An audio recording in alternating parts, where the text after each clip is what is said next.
오늘 성경 말씀은 사사기 4장 4절에서 10절입니다. 히브리어로 사사는 쇼페트로 재판관을 의미하지만 사실은 목자에 더 가깝습니다. 사사는 나라가 위기에 처하면 하나님의 영에 감동하여 권위를 가지고 나아가 민족을 구원하였습니다. 사사에게 여호와의 영이 임했는데 사사의 리더십은 성령님의 능력과 은사로 나타납니다. 모세도 백성이 여호와의 영을 받게 되면 선지자가 되어 민족을 이끌 수 있는 지도자가 될 수 있다고 여호수아에게 말한 적이 있습니다. 사사 리더십의 특징은 하나님의 영에 사로잡히는 것입니다. 카리스마적 지도자라고 할 수 있습니다. 현대에는 성령님의 사역이 카리스마뿐 아니라 위로하고 격려하는 분으로 더 알려지고 있습니다. 그런데 드보라가 바로 이런 성령의 은사를 받은 사사였습니다. 오늘 본문은 가나안 왕 야빈과 군대 장관 시스라가 철병거 900성을 거느리고 이스라엘을 정복하였고 그 후 20년 동안 이스라엘은 가나안의 학대를 받았다는 내용으로 시작하고 있습니다. 이때 백성들이 회개하며 하나님께 부르짖자 인자하신 하나님은 사사를 구원자로 보내주셨습니다. 사사기의 전형적인 영적 사이클을 그대로 보여주고 있습니다. 하나님께서는 가나안 왕 야빈의 학대로부터 이스라엘을 구원할 사사로 드보라를 세우셨습니다. 13명의 사사 중 유일한 여성이었습니다. 드보라는 꿀벌이라는 의미입니다. 그녀는 라피돗의 아내요 여선지자였는데 사서로도 부름받게 된 것입니다. 드보라는 한 남자의 아내요 아이들의 어머니였습니다. 드보라는 딸, 아내, 어머니, 며느리 같은 여성 역할에다 선지자와 사사까지 다양한 역할을 수행한 멀티플레이어였던 것입니다. 그녀는 라마와 베델 사이 드보라의 종려나무 아래에서 사사의 역할을 수행했다고 기록되어 있습니다. 추측컨대 드보라는 엄마형 리더십을 구하였을 것입니다. 이것은 권위적이고 수직적이고 경쟁적이고 성취지향적인 남성적 리더십과는 대비되는 것입니다. 바꿔 말해 홀로 공격하고 쟁취하는 상하형 리더십과 대조되는 함께 소통하며 협력하는 돌고래형 리더십입니다. 이 엄마형 리더는 팀워크와 의사소통을 중시하고 권한과 책임은 적극적으로 위임하되 상명하달식의 지도보다 마치 엄마가 아이를 돌보듯 고객과 조직 구성원을 먼저 배려하고 세심하면서도 따뜻하게 살피는 감성적 리더입니다. 드보라는 어머니처럼 사람들의 형편과 사정을 살폈습니다. 드보라의 종려나무 밑에서 지혜와 분별력으로 사람들 사이의 시비를 가려주었고 상담자 역할까지 했습니다. 그녀는 하나님의 영에 감동되어 하나님 말씀을 전달해주는 선지자였습니다. 그녀는 영적인 권위를 가지고 있었습니다. 이러한 권위는 어떤 지위나 직책으로 주어지는 것이 아니라 사람들의 자발적인 인정으로 주어지는 것입니다.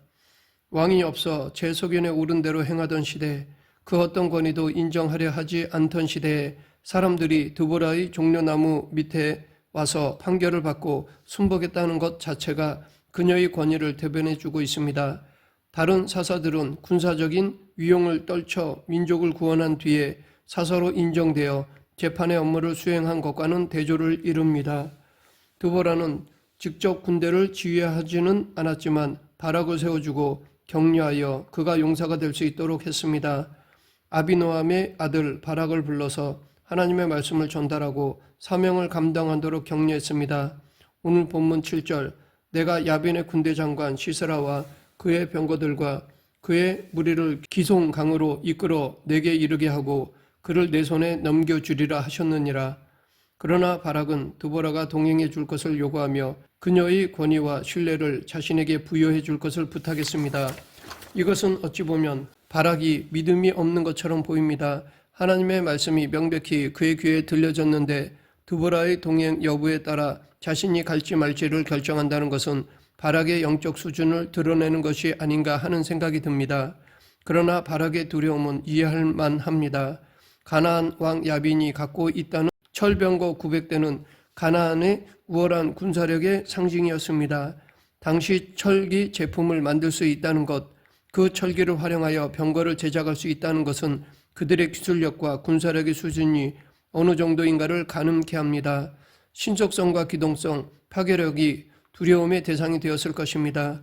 이로 인해 이스라엘은 학대를 당해야 했던 것입니다. 그럼에도 바락이 전쟁은 여호와께 속한 것임을 분명히 알고 있었더라면 아멘하고 나아갔을 것입니다. 그런데 만약 바락이 두려움 때문에 한 말이 아니라면 이 부탁은 자신에게 부족한 신용을 드보라에게 빌려달라는 의미로 해석해야 할 것입니다. 즉 드보라가 갖고 있던 영적 권위를 빌려달라는 것입니다. 바락은 드보라에게 자신을 보증해달라고 한 것이라 볼 수 있습니다. 드보라는 그에게 동행을 약속하면서 독려해 주었습니다. 전투 현장에 있을 때 드보라는 바락을 격려하여 용기를 불어넣었습니다. 14절 일어나라 이는 여호와께서 시스라를 내 손에 넘겨주신 날이라 여호와께서 너의 앞서 나아가지 아니하시느냐. 이와 같이 드보라는 문제를 직시하였고 확실한 목표를 제시하였으며 하나님께 대한 믿음을 북돋아 주었습니다. 여기에 드보라의 믿음과 도전정신, 격려와 배려가 나옵니다. 바락은 드보라의 격려를 받고 갈릴리의 게데스로 가서 납달리 자손과 스불론 자손 1만 명을 소환하였습니다. 당시에는 이스라엘이 12지파 연맹체를 이루고 있었기 때문에 거적적인 특정 지파만의 전투를 벌였습니다. 갈릴리 주변에 몇 개의 지파가 더 있었는데 그들은 소환하지 않았거나 그들이 소환에 응하지 않았을 수도 있습니다. 그래도 두 지파에서 1만 명이 모였다는 것은 대단한 일이었습니다. 이 일은 바락 때문이 아니라 드보라가 있었기에 가능한 일이었을 것입니다. 사람을 모이게 하는 것이 그녀의 능력이었습니다. 바락이 다볼산에 올라왔다는 이야기를 가나안 왕 야빈과 그의 군대 장관 시세라가 듣게 되었습니다. 반역임을 직감한 시세라는 곧바로 병거 900대와 군사를 기송강에 직결시켰습니다.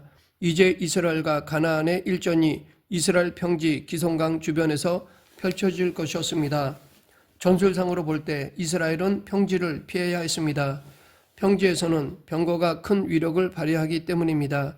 따라서 약자인 이스라엘이 가나안을 상대로 싸우려면 차라리 인근에 있는 길보아 산지 쪽을 택해야 했습니다.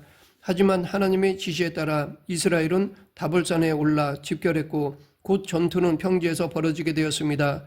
이는 하나님께서 이전에 드보라를 통해 가나안을 격파하되 저들의 주 무대인 기송강에서 하겠다고 약속하셨기 때문입니다. 이렇게 해서 전투가 시작되었습니다. 이스라엘은 불리한 시간에 불리한 장소에 나와 있었지만 하나님께서 도우셨습니다. 15절 여호와께서 바락 앞에서 시스라와 그의 모든 병거와 그의 온 군대를 칼날로 혼란에 빠지게 하심에 여기에 보면 여호와께서 개입하셨다고 나옵니다. 여호와께서 시스라의 군대를 칼날로 치셔서 그들을 혼란에 빠뜨리셨습니다. 여기 혼란에 빠지다라는 표현은 홍해에서 애국 군대가 보였던 모습이었습니다. 하나님은 폭우로 기송강을 범람하게 하셔서 시스라와 그의 모든 병거를 진흙에 빠뜨리셨습니다. 그때는 건기여서 비의 염려가 거의 없는 때였습니다. 그래서 마음 놓고 병거를 몰고 나왔는데 폭우로 길이 막혔을 뿐 아니라 길이 질퍽해 바퀴가 빠져 꼼짝달싹 못하게 되었습니다. 이때 하나님께서 시스라 군대의 무질서와 혼란과 두려움으로 임하셨고 전열을 상실한 그들은 쉽게 이스라엘에게 격파되었습니다. 기송강은 평소에는 도랑물이었다가 비가 내리면 많은 물이 차게 됩니다. 그렇기 때문에 시스라의 패전은 의외의 결과였고 이는 하나님이 개입하신 증거였습니다. 이 전투에서 드보라는 격려하는 역할을 하였습니다. 사사기 5장의 시는 드보라와 바락이 전승한 후에 읊조린 이중창으로 이 결전의 과정 속에서 드보라가 어떤 역할을 했는지를 잘 드러내고 있습니다. 사사기 5장 12절 깰지어다 깰지어다 드보라여 깰지어다 깰지어다 너는 노래할지어다 일어날지어다 바락이여 아비노함의 아들이여. 드보라는 자신을 그리고 바락과 백성들을 일깨우고 있습니다. 드보라는 국모 이스라엘의 어머니가 되어 있었습니다. 이방 민족의 학대를 받은 민족의 격려자가 되어 있었습니다. 여성으로서 전투의 현장에 있는 것은 두려운 일일 수 있습니다. 하지만 그녀는 담대히 바락을 붙들어 주었고 또한 많은 백성을 격려하며 길을 지도해 주었습니다. 드보라의 격려로 백성들은 죽음을 무릅쓰고 목숨을 아끼지 아니하여 결국 승리를 얻을 수 있었습니다. 여호와 하나님께 낭패를 당한 시스라는 휘하 군사들과 정반대 방향으로 도주했습니다. 패잔병들은 서쪽으로, 즉 그들의 주둔지인 하로셋 학고임으로 철수했다가 추격해온 이스라엘에게 전멸당했습니다. 시스라는 혼란한 틈을 타서 동쪽으로 도주했습니다. 군대 장관 시스라가 야엘의 장막에 이르렀을 때 헤벨의 아내 야엘이 그를 맞아주었습니다. 가나안 왕 야빈과 야엘의 집안은 서로 친목이 있었기 때문입니다. 야엘은 그를 대접하여 이불로 덮어주고 목이 마르다 하여 엉긴 젖도 가져다 주었습니다. 그러나 시스라가 깊이 잠들자 야엘은 장막 말뚝을 그의 관자노래에 박아 죽였습니다. 천하의 시스라가 여인의 손에 죽은 것입니다. 그 후 드보라가 사사로 다스리던 기원전 1216년부터 40년 동안 평화가 찾아왔습니다. 다른 사사와 달리 가나안 왕 야빈과 그의 군대 장관 시스라로부터 민족을 구한 인물은 드보라, 바락, 야엘 이 3인방이었습니다. 전쟁의 공이 누구 하나에게 돌아가지 않고 골고루 나누어졌고 서로 자신의 일을 수행하면서 협력했습니다. 특별히 드보라와 야엘 이 두 여인의 역할이 두드러져 보입니다. 드보라는 이 모든 일을 가능하게 해준 모체였습니다. 그리고 야엘은 종결자였습니다. 믿음의 장이라고 불리는 히브리서 11장에는 사사들의 명단이 나옵니다.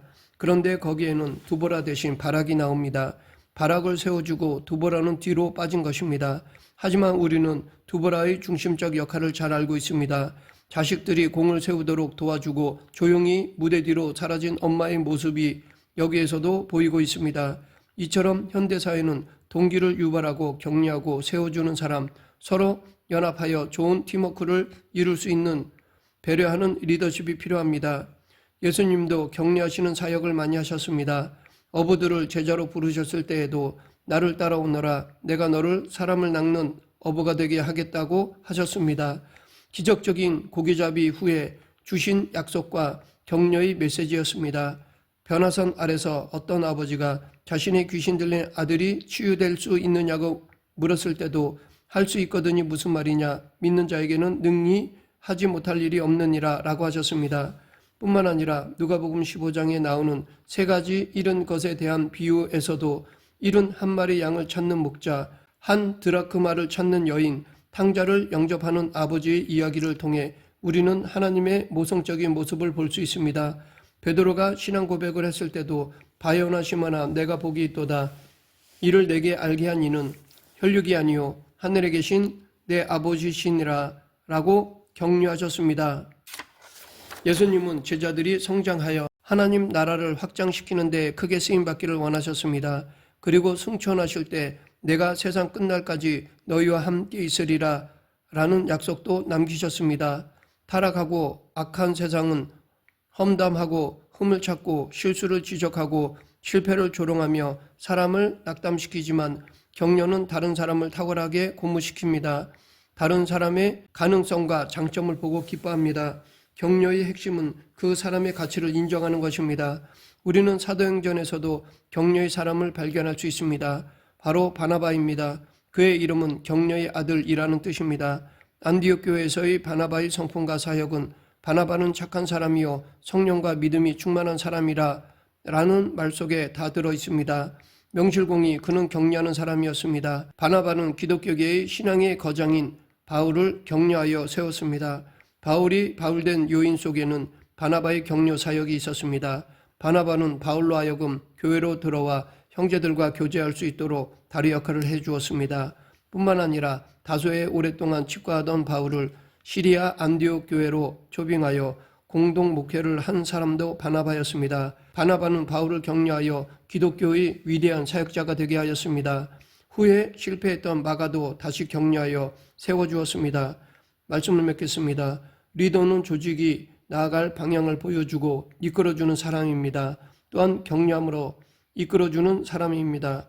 리더가 어떤 반응을 보이느냐에 따라 사기를 진작시켜 올라가게 할 수도 있고 떨어뜨릴 수도 있습니다. 격려는 분명 조직과 분위기에 활력을 증진시켜줍니다. 반면 비난, 무관심, 정죄, 희생양 찾기, 책임 전가는 하강시킵니다. 격려는 듣는 사람으로 하여금 자신을 넘어서게 하는 도약대입니다. 우리도 드보라처럼 격려, 리더십으로 공동체에 활력을 불어넣는 그리스도인이 되길 간절히 축원합니다. 기도하겠습니다. 생사화복을 주관하신 하나님 아버지, 서로를 격려하고 세워주어 함께 하나님이 주신 사명을 감당하는 저희 모두가 되게 하여 주시옵소서. 예수님 이름으로 기도드립니다. 아멘.